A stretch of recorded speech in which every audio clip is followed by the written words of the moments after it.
ආයිබෝන් සියලු දෙනාටම ඒ වගේම සුබ දර්ශනක් වේවා සියලුම දෙනාට සමස්ත තිරුවාද රියදුරන්ගේ සංගමයේ වෙනුවෙන් අද අපි ඔබ සියලු දෙනාම සාදරයෙන් සහ ආදරයෙන් පිළිගන්නවා. ඉතින් අද මේ අපි ලැහැත්තිලා ඉන්නේ 16 වෙනිදා අඟහරුවාදා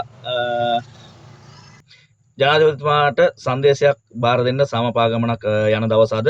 ඒ යන්නේ අපේ වෘත්තීය තිරුවාද රට රියදුරන් වෙනුවෙන් ඒ වගේම වෘත්තීය තීරෝදාත රියදුරාගේ අයිතිවාසිකම් වෙනුවෙන් අපිට තියෙන ප්‍රධානම ගැටලු කීපයක් තමයි එකක් තමයි පෙට්‍රල් ප්‍රමාණය. අපිට සතියකට දෙන ඉන්ධන ප්‍රමාණය අපිට මදි කියන එක.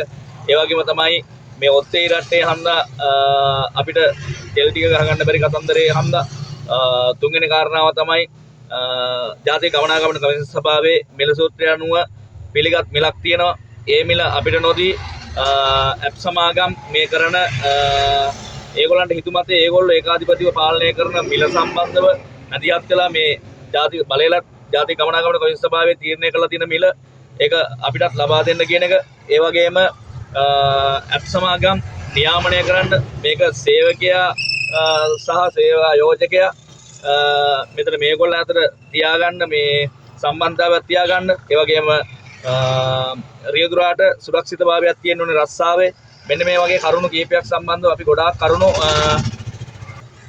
ජනාධිපතිතුමාට සංදේශයක් බාර දෙනවා. ඉතින් ඒක බාර දෙන්න අපි 5ක් 10ක් ගිහලා බෑ 100ක් 200ක් ගිහලා බෑ. ඉතින් අඩුම 1000ක්වත් අපි මම ආරාධනා කරනවා එන්න. මේ ඔබේ අවස්ථාව මේ අවස්ථාව ඔබ මග හැරියොත් අපිට නැවත නැවත මේ වගේ සංවිධානය නැවත නැවත කරන්න බැරි වෙයි. ඒක නිසා සියලු දෙනාටම ආරාධනා කරනවා ඔබ වෘත්තීය තීරෝද රට රියදුරෙක් නම් අද 16 අඟහරුවාදා නෙළුම් කුලනගාවට උදේ 10 වෙනකොට එන්න. ඇවිල්ලා ඔබගේ සහයෝගය දෙන්න. මේ කතා කරන්නේ ඔබේ ඉල්ලීම් සහ අපේ ඉල්ලීම්. මේ ඉල්ලීම් ටික අපිට ඉල්ලගත්තේ නැත්නම් ඉස්සරහට මේ රස්සාව කරගෙන යන්න සහ අපේ ජීවිතය ගත කරගෙන යන්න සෑහෙන ප්‍රශ්න වාගේට අපිට මුහුණ දෙන්න වෙනවා. ඉතින් ඒ නිසා ඕගොල්ලන්ට ආදරෙන් ඉල්ලනවා එක එක මතිමතාන්තර තියෙන්න පුළුවන් අපේ ඔළුවල. එහෙම නැත්නම් අපිට මේක ගිහිල්ලා වැඩක් නැහැ, මේක කරලා වැඩක් නැහැ, ඉල්ලුවට දෙන එකක් නැහැ.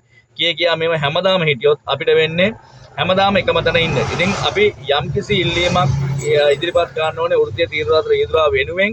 මොකද මෙතෙක් අපි කිසිම වෙලාවක අපි ඉල්ලුවේ නැහැ. එතකොට මේක දේශපාලනය කරන්න නෙවෙයි මේ උත්සාහ කරන්නේ. මෙතෙන්දී රජය පෙරලන්නවත්, ඇමතිවරු මාරු කරන්නවත්, එහෙම නැත්නම් රජ්‍ය අපහසුතාවට පත් කරන්නවත්, එහෙම නැත්නම් විපක්ෂයට කඩ යන්නවත් නෙවෙයි. අපිට කිසිම මෙතනට කවුරු සහභාගී වෙන්නෙත් නැහැ. රජ්‍ය පැත්තෙන්වත් විපක්ෂයෙන්වත් සහභාගී වෙන්නේ නැහැ.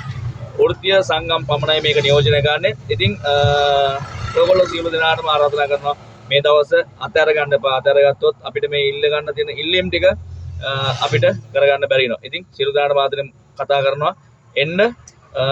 එහෙනම් ජය වේවා. පරක් වෙනවා. උදේ 10 වෙනකොට අපි එතන ඉන්න ඕනේ. එහෙනම් ජය වේවා.